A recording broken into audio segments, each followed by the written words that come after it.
Fayard a vu le jour il y a de cela une année. Elle est conçue et montée par un groupe des jeunes innovateurs de la start-up Idago Kinshasa. Derrière cette innovation se cache une femme, Audrey Mapengo, ingénieure en électronique appliquée. Après l'obtention de son diplôme des licences en électronique avec mention distinction à l'Institut supérieur des techniques appliquées ISTA, Audrey nourrit l'idée de lier la théorie à la pratique.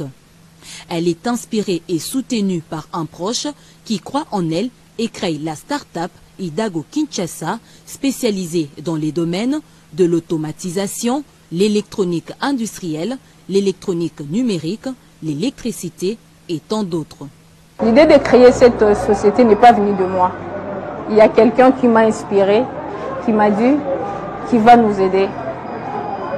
Si j'ai des ambitions pour la technique, il faut que je puisse avoir l'atelier parce que la technique demande beaucoup plus de la pratique. Et c'est lui qui nous a financés pour avoir de matos, avoir tout ce qu'on a aujourd'hui. Quand on se donne le moyen d'atteindre ses objectifs, tout espoir est permis. Et au bout du compte, la réussite ne tient qu'à soi-même. Un premier prototype de la première voiture électrique verra alors le jour.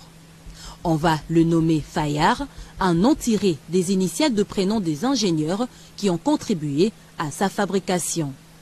Fayard a une partie électrique qui s'occupe de l'alimentation et une partie électronique qui s'occupe du contrôle du système. Elle a une vitesse de 50 km/h avec une autonomie de 6 heures et peut parcourir jusqu'à 150 km.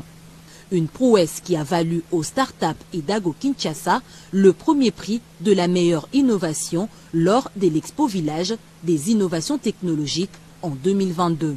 Fayard que vous voyez aujourd'hui maintenant là, c'est pas notre premier prototype.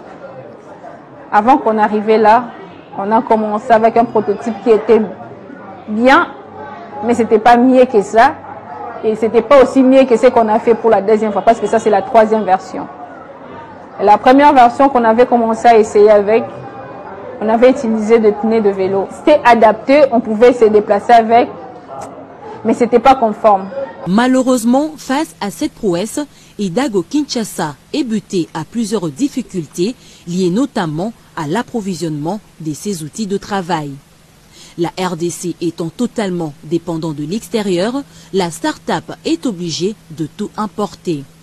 Le non-accompagnement des jeunes innovateurs par le gouvernement est aussi un souci majeur et freine le développement du pays en la matière. Les études, le travail, la discipline, l'auto-formation et la foi en Dieu, telle est la devise que Audrey nourrit fièrement en elle, car c'est cela même le secret de ses prouesses. Elle conseille donc aux parents de toujours accompagner et mieux orienter leurs enfants, car leur réussite en dépend.